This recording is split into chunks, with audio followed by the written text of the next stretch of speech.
Hello BookTube, it's Ben here from the History Fellow channel. Here again with my second weekly reads video. So where I explain kind of what I've been reading this week and what I've got planned for next week as well.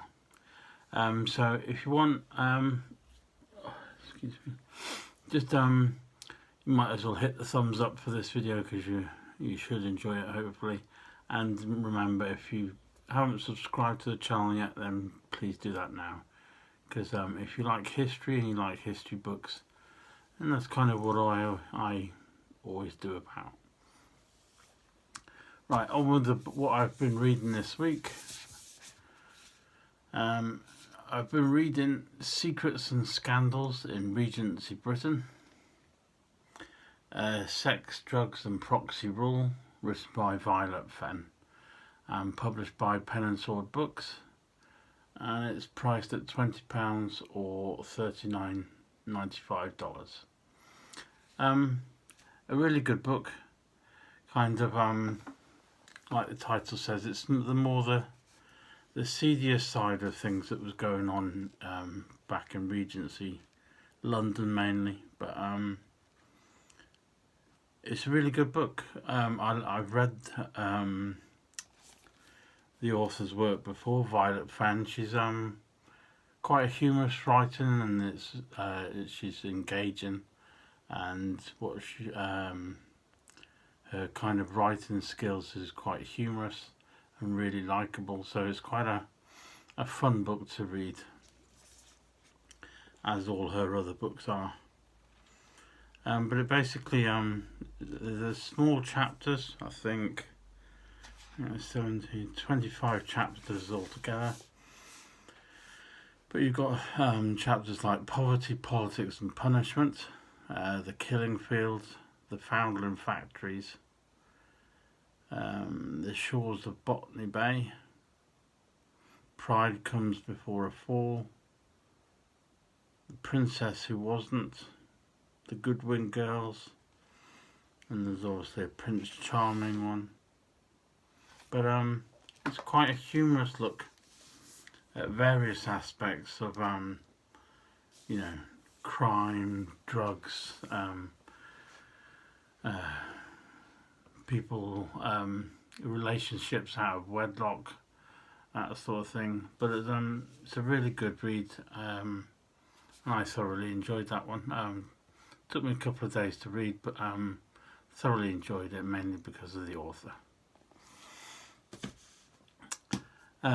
I have also been reading, The Brentwood Killers, Military Murders, World War II, written by Paul Johnson and published by published by Frontline Books and priced at £25. If you'd have seen my previous video, I did a book review. I think it was either Thursday or Friday, so if you haven't seen that, come back and look for that one. It's really good. So I'll kind of gloss over this one so that you can go back and watch the dedicated book review video.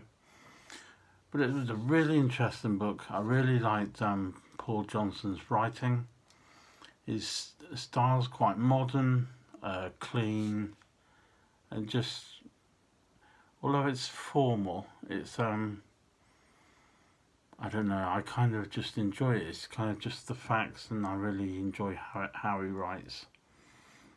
And many of the killers I'd never heard of, and there's a big twist at the end of the book, but you'll have to watch my previous video to find out what it is.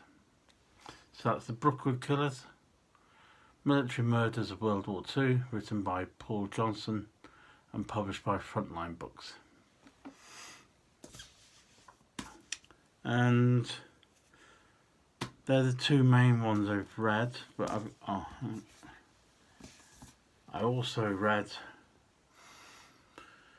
York at War, 39 to 45. It's part of the Your Towns and Cities series. I've got a good number of these, and they're excellent books. But this one's written by Craig Armstrong, a university professor based up in, I think it's Newcastle. It's priced at £14.99 and published by Pen and Sword Books. I haven't done a book review for this. I might do, but it's kind of like a local history book, all about the town of York or the city of York and all that goes on during the Second World War locally. Various organisations, events, or certain people that have been involved, and it's an excellent read. I really enjoyed the kind of the conclusion summed up the book, which kind of I'm going to see if I could show you a picture, but I can't. But the conclusion kind of sums everything up in that it's a local man. I think his name is Harry Coates. Goes off to war, but then doesn't get back because his plane crashes coming back from Germany, and obviously ends up dying. But his plane wreckage is then discovered and dug up, and obviously his remains are repatriated and that sort of thing.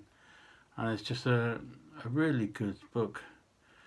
And I'm a big fan of local history, so you've kind of got the Second World War II as the outline story, but it's mainly about the local people of certain cities and towns which this series covers.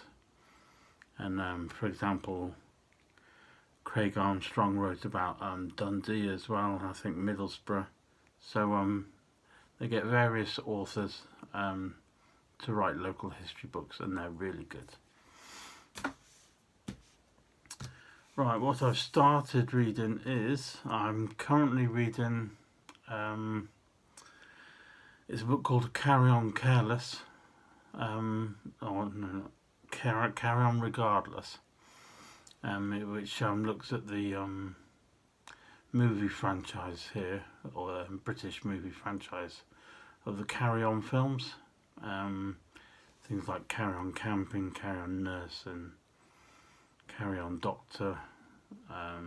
There was a series of various films where it was titled Carry On something, and it was like bawdy comedy, kind of the comedy that probably is frowned upon now a bit, but it's a good read. So I might do a book review on that because I'm quite enjoying that one. It's on Kindle, so I can't actually show you a physical copy, but that's how I've been reading it. Right, the other one I've started this week, which I'm halfway through, is Smashing Hitler's Guns. The Rangers at Point de Hoc. D-Day 1944, written by Stephen Zaloga, and that's published by Osprey Books or Osprey Publishing, and it's priced at £25 or $35 US. I should finish this in probably by tomorrow, but it's a really good book that's looking at how the Germans built a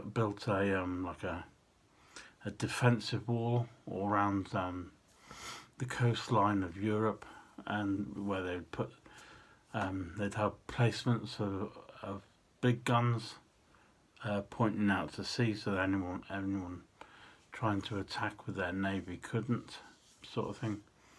And it hones in on this one particular emplacement of big guns, and how the US Rangers were formed, and their speciality was climbing up cliffs and then attacking these big gun emplacements, so that then you could have things like D-Day, or navies could come in closer to the coast. So I'll probably do a book review about that later on this week. Right, the books I'm going to read, or some of the books I'm going to read this week, are on a theme, because they're both on the Titanic, and that is Why the Titanic Was Doomed, written by Brian Jackson, published again by probably Pen and Sword Books,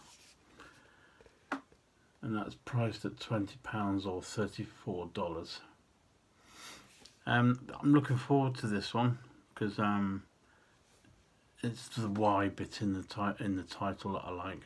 You know, we know it all hit an iceberg, but I'm quite interested in the technical details of why it hit the iceberg, why it wasn't strong enough to withstand that sort of thing. So that should be a good one. And the next one is a day-by-day account of the Titanic, written by Simon Medhurst. It's called 366 Days with the Titanic, and I think it's like a daily summary of each day or something like that. So I shall tell you more about that maybe next week, or if I do a book review about it. So that's Titanic Day by Day by Simon Medhurst, and that's also published for £25 by Pen and Sword Books. So there we go. That's what I will be doing this week. I probably will read a couple more books, but I'm also getting some more books coming sent by Pen and Sword and Amberley Books as well. So hopefully they'll all turn up this week. Other than that, thank you very much for watching. Don't forget to give the video a thumbs up, or if you want, leave some comments down below. You might have an interest in the Titanic, or maybe some of the books I've read as well. Let me know your comments and what you thought about it. It's very much appreciated. I hope everyone is well and everyone has a good week. But thanks very much for watching, and I shall see you in the next video.